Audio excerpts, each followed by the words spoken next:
Baik, bismillahirrahmanirrahim. Assalamualaikum warahmatullahi wabarakatuh. Selamat pagi, apa kabar hari ini? Alhamdulillah, luar biasa, Allahu Akbar. Alhamdulillahirrabbilalamin. Wassalatu wassalamu ala asrofil anbiya'i wal mursalin wa ala alihi wa sahbihi rasulillahi ajma'in amma ba'du.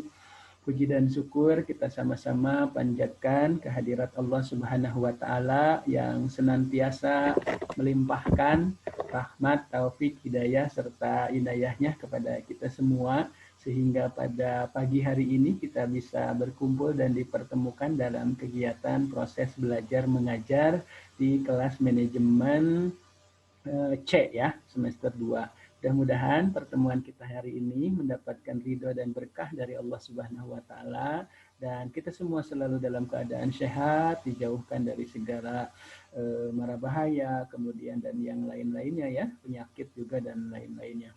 Kemudian mudah-mudahan juga kita diberikan kemudahan dalam menyerap berbagai ilmu yang baik ya terutama ilmu pada mata kuliah ekonomi syariah ini. Salawat serta salam tak lupa semoga tetap dicurahkan kepada Habibana wa Nabiyana Muhammad Sallallahu Alaihi Wasallam, kepada para keluarganya, sahabat-sahabatnya, tabi'in-tabi'innya, serta seluruh umatnya yang selalu taat patuh terhadap ajaran beliau, yang insya Allah termasuk kita di antaranya. Dan hari ini juga mencari ilmu, ya belajar ini juga dalam rangka mengaplikasikan ajaran Rasulullah Shallallahu Alaihi Wasallam. Ya, mudah-mudahan menjadi amal baik dan pahala yang baik dan tercatat oleh malaikat sebagai amal baik kita semua. Baik, adik-adik mahasiswa-mahasiswi semester 2 pada mata kuliah Ekonomi Syariah.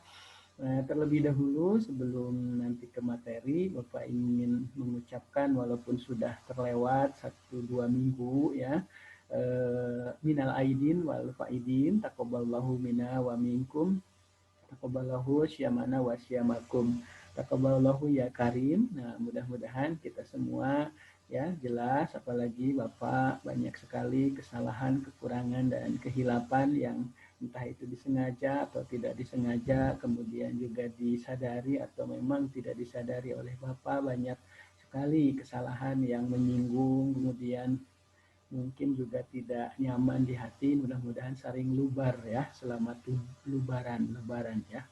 Dan begitupun adik-adik semua juga kita saling memaafkan, jelas sudah dimaafkan ya. Mudah-mudahan kita semua kembali ke fitrah.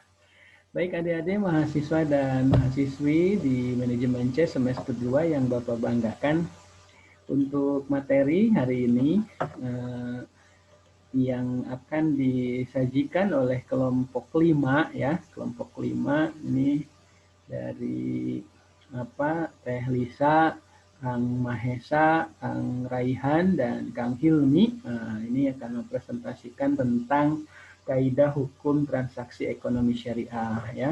Dan saya kira pagi ini Teh Lisa, Kang Mahesa, Kang Raihan dan Kang Hilmi sudah siap untuk memberikan penyajian materi hasil kerja kelompok mereka bersama ya, pencarian materi, kemudian juga pembuatan PPT, dan mudah-mudahan apa yang menjadi tugas ya, walaupun ini berat ataupun terpaksa jauh ya domisili dengan keadaan COVID yang di penjagaan jarak seperti ini, tetapi mudah-mudahan ini bisa bermanfaat kelak saat Teh Lisa, Kang Mahesa, Kang Raihan, Hilmi sudah bekerja di instansi dan lembaga atau perusahaannya nanti masing-masing ya.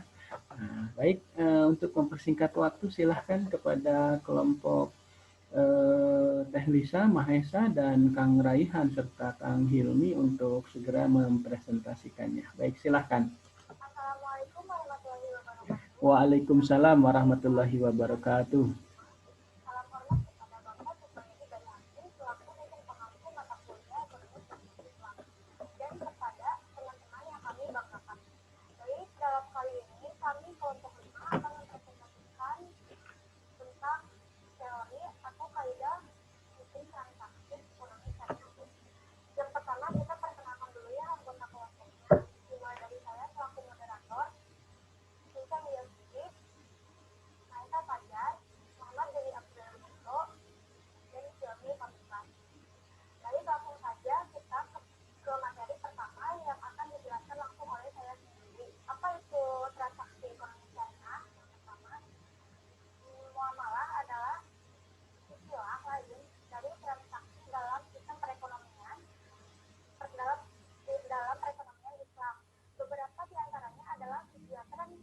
kegiatan transaksi jual beli barang di mana ada pertukaran antara uang dan barang, utang piutang, pinjam meminjam hingga sewa menyewa. Tapi di sisi lain juga, muamalah adalah sebuah hubungan manusia dalam interaksi sosial sesuai syariat.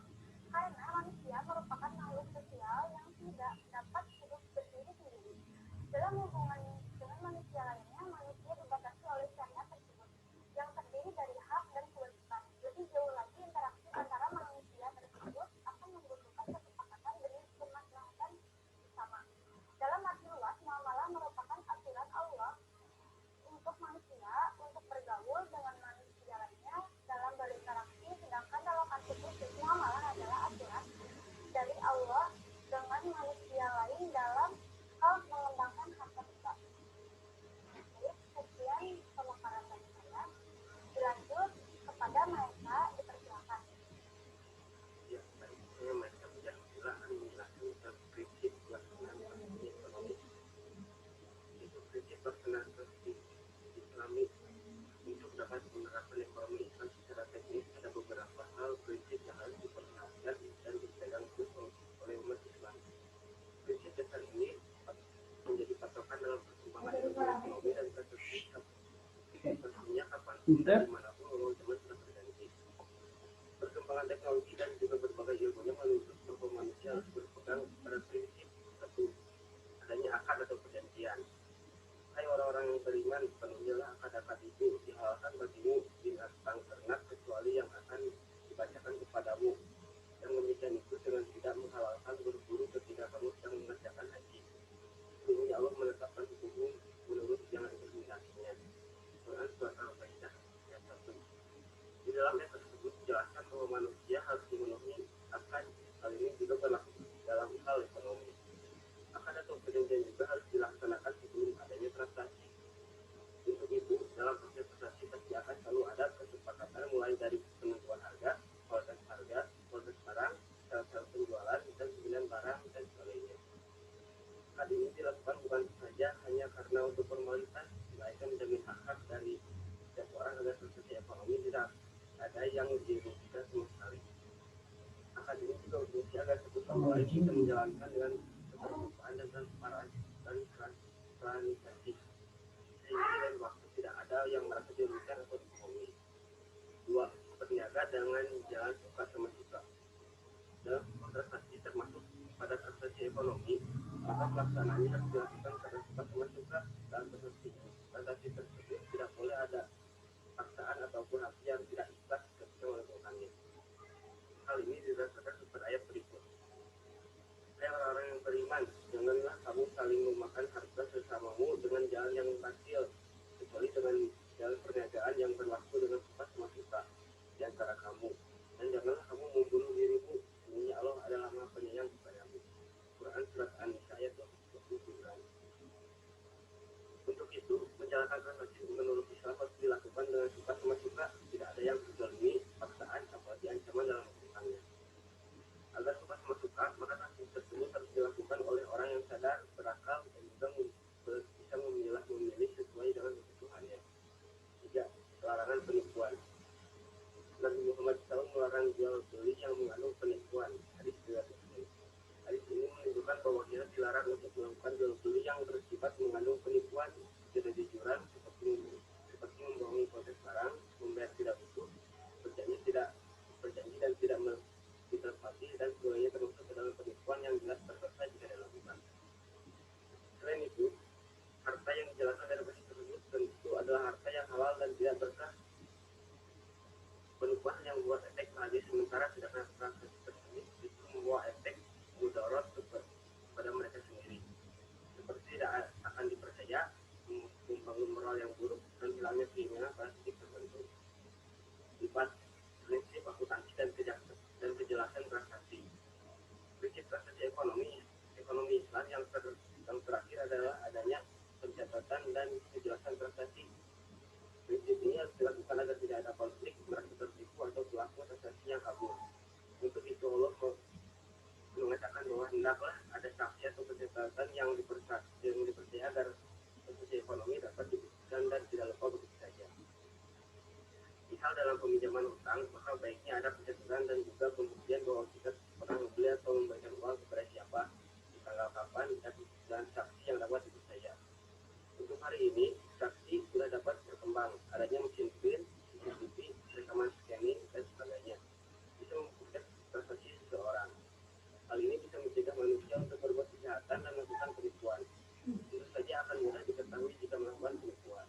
Materi selanjutnya akan dijelaskan oleh Saudara Muhammad Dalihan Budi Asrianto, dipersilakan. Assalamualaikum warahmatullahi wabarakatuh. Di sini saya akan menjelaskan tentang penerapan transaksi ekonomi dalam Islam. Yang pertama adalah menjauhi jual beli riba. Jual beli riba yaitu jual beli yang mengandung unsur riba. Riba menurut bahasa artinya bertumbuh, bertambah, ataupun lebih. Artinya bertambah melebihi pokok modal, baik itu jumlahnya sedikit ataupun banyak. Semua transaksi yang mengandung riba hukumnya adalah haram, termasuk riba dan jual beli. Yang kedua adalah menjauhi jual beli batil. Selain jual beli riba, diharamkan pula melakukan jual beli batil. Jual beli batil adalah jika jual beli itu salah satu atau seluruh rukunnya tidak terpenuhi, termasuk batil juga jika jual beli itu pada dasarnya dan sifatnya tidak disyariatkan, seperti jual beli yang dilakukan anak-anak, orang gila, atau barang yang dijual itu barang-barang yang diharamkan syariat, seperti bangkai, darah, babi, dan juga khamar. Jual beli yang batil ini banyak sekali macamnya. Baik, materi berikutnya akan dijelaskan oleh Saudara Nunung, dipersilakan. Baik, saya akan melanjutkan tentang ketentuan hukum Islam tentang jual beli. Jual beli dalam syariat Islam memiliki arti pertukaran suatu barang yang memiliki nilai yang atas kesepakatan bersama. Melihat pengertian jual beli dalam Islam ini, syarat jual beli dalam Islam pada umumnya cukup sederhana. Berikut ini beberapa ketentuan yang penting yang harus ada dalam rukun dan syarat jual beli dalam Islam. 1. Pihak penjual dan pembeli yang bertransaksi. 2. Barang atau jasa yang diperjualbelikan. 3. Harga yang dapat diukur dengan nilai uang atau barang lainnya. Semua rukun di atas harus ada. Kalau salah satu tidak terpenuhi, maka jual beli tidak dapat dilakukan dengan sah. Dalam hadis yang diriwayatkan oleh Imam Muslim yang berbunyi, Rasulullah SAW bersabda yang artinya, dari Hurairah, Rasulullah SAW mencegah dari jual beli, melempar kerikil, dan jual beli cara. Hadis riwayat Muslim. Berdasarkan hadis di atas bahwa jual beli hukumnya mubah atau boleh. Namun jual beli menurut Imam Asy-Syatibi, hukum jual beli bisa menjadi wajib dan bisa haram seperti ketika terjadi ikhtiar, yaitu penimbunan barang sehingga persediaan dan harga melonjak naik. Apabila terjadi praktek semacam ini, maka pemerintah boleh memaksa para pedagang menjual barang sesuai dengan harga di pasaran, dan para pedagang wajib memenuhi ketentuan pemerintah di dalam menentukan harga di pasaran, serta pedagang dapat dikenakan sanksi karena tindakan tersebut dapat merusak atau mengacaukan ekonomi rakyat. Cukup dari saya. Assalamualaikum. Terima kasih kepada rekan-rekan saya yang sudah membantu menjelaskan materi tentang kaidah hukum transaksi ekonomi syariah.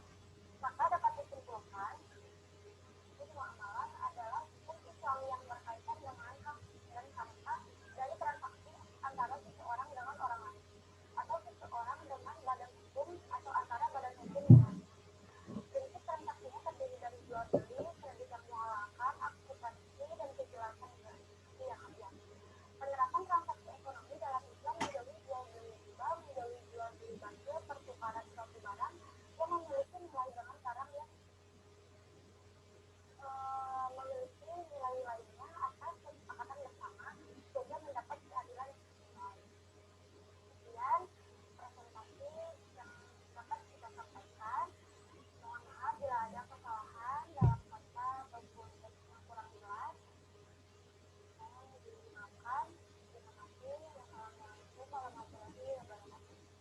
Waalaikumsalam warahmatullahi wabarakatuh. Wah, silahkan berikan aplaus untuk kelompok Raihan ini ya. Kang Raihan, Kang Hilmi, kemudian Mahesa dan Lisa. Tadi luar biasa ya.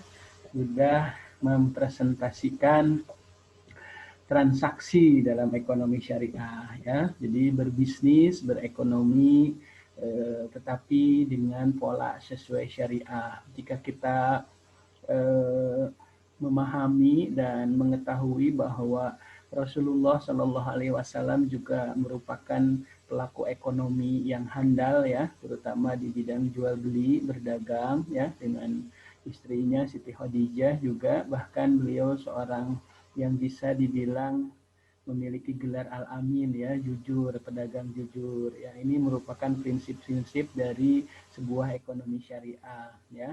Di beberapa kapitalis kan ini tidak berlaku ya. Yang penting dia itu menghasilkan keuntungan sebesar mungkin ya.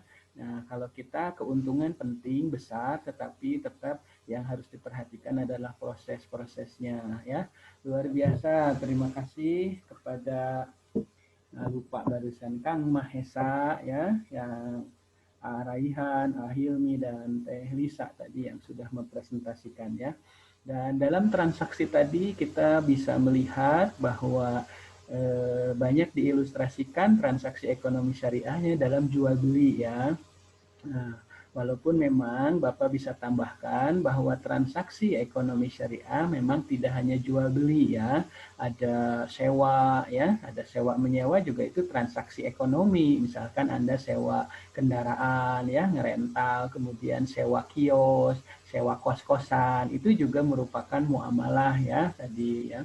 Tetapi bagus tadi yang dibawakan kelompok ini ya dengan ilustrasi-ilustrasi jual beli. Nah, selain jual beli sewa juga ada pinjam meminjam, hutang ya. Nah, dalam pinjam meminjam itu dalam transaksi ekonomi syariah tidak boleh ada tambahan apapun. Jadi paminambutna 1 juta ngawihkeun kedah 1 juta deui. Benten deui sareng ical galeh mah aya markup, aya margin eta mah bios kan dina Al-Qur'an juga dijelaskan wa ahalal bai'a wa harama riba. Allah menghalalkan jual beli, yang diharamkan itu riba gitu.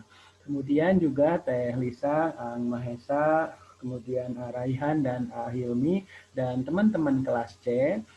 Transaksi ekonomi syariah selain tadi ada sewa ya, ada ijaroh muntahiyah bitamlik, ada jual beli tadi yang sudah diterangkan oleh kelompok ini, dan jual belinya juga nanti ada macam-macam ya, ada bai bistaman ajil, jual beli dengan tunai, ada bai salam, jual beli di mana produk barangnya itu masih dalam pesanan inden, kemudian ada bai salam dan bai istisna ya. Nanti kalau Anda semua terekrut di BTN Syariah, BCA Syariah, itu banyak sekali transaksi jual belinya itu dengan jual beli bai istisna ya. Seperti apa nanti juga di depan akan ada di kupas ya, gitu. Kemudian juga ada transaksi ekonomi syariah selain jual beli, selain sewa, selain ada gadai kan, ada gadai syariah, kemudian itu juga transaksi kan. Ada juga syirkah, kerjasama usaha, atau kalau Anda orang ekonomi dibilangnya investasi atau investor. Nanti syirkahnya ada syirkah mudarobah, ada syirkah musyarakah. Kalau syirkah mudarobah, kerjasama antara dua pihak, misalkan Lisa sama Mahesa nih, misalkan kerjasama usaha, misalkan bikin counter.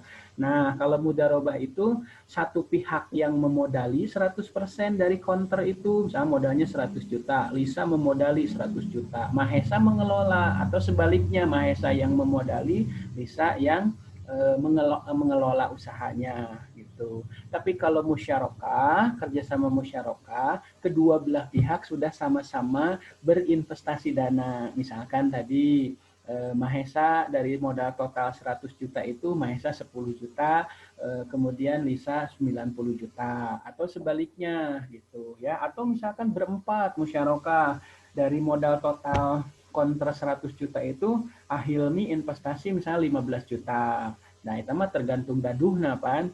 Terus Raihan 25 misalkan. Kemudian Mahesa 35, Lisa sisanya dari 100 yang sudah ditanam investasi oleh Hilmi, Raihan, dan Mahesa. Nah, itu juga transaksi ya dalam ekonomi syariah. Oke. Nah, tadi banyak disinggung tentang jual beli ya. Nah, tadi Raihan Mahesa ya, tadi saya dengar menerangkan tentang jual beli yang dilarang, yang haram ya, yang haram. Kan ada yang haram, ada yang halal, tadi ada yang batil ya, saya terdengar tadi. Nah, kalau yang haram itu jual beli seperti apa? Nah, seperti tengkulak ijon, misalkan gini, saya beli, misalnya Lisa itu punya ikan nih sekolaman ya. Nah, saya beli nih sekolam ikan yang kolam milik Lisa itu 10 juta, gitu ya. Nah, jual beli seperti itu tidak boleh tuh, haram ya. Karena nanti saat ikannya diambil, belum tentu kan banyak tidaknya, ya kan. Nah, kalau ikannya banyak, bahkan datang lagi Mahesa bandar besar, ini ikan siapa saat dibedahkan? Kolam saya, kata saya Sukma ya. Terus we galih deui ku abdi 15 juta. Oh, tuh kan saya tadi beli dari Lisa 10 juta, belum dijual, belum apa, udah ada bandar besar 15 juta. Karena ikannya banyak ternyata ya. Dan Lisa yang memiliki kolam itu sebagai penjual merasa ngedumel. Tadi kan ada diterangkan, tadi saya dengar ada yang dongkol, ada yang ngedumel ya. Satu pihak merasa dirugikan. Sebaliknya kalau ikannya sedikit, yang dirugikan siapa? Sukma kan yang beli. Kata Lisa, ken bae we dan dijual iya gitu. Ken bae we Sukma nu rugi, saya mau udah pegang 10 juta udah dijual. Tapi nggak mungkin Pak, kan saya lihat dulu ikannya. Ya, tapi kan kepastian itu hanya milik Tuhan. Bisa jadi kan saat 1 minggu ditransaksikan, ikannya banyak, begitu minggu depan mau diambil ikannya, dibedahkan, tadi malam ada yang nyolong, semua dibedahkan, beak kabeh laukna, cek Lisa maafkan bae, habis dijual iya, kata Sukma makan merugi. Jadi transaksi proses seperti itu, termasuk juga beli buah-buahan yang masih hijau ya, sekebunan, itu tidak boleh tuh ya, seperti itu. Nanti lebih detail lagi ada di materi mata kuliah berikutnya ya. Cuma saya kasih gambaran-gambaran saja karena mata kuliah ini menjadi prasyarat di mata kuliah nanti di atasnya. Luar biasa penerangan dari kelompok Kang Mahesa, kemudian Raihan, Hilmi, dan Teh Lisa ya. Mudah-mudahan sehat dan sukses selalu untuk kalian semua dan seluruh mahasiswa-mahasiswi di manajemen C. Selanjutnya silahkan kalau mau di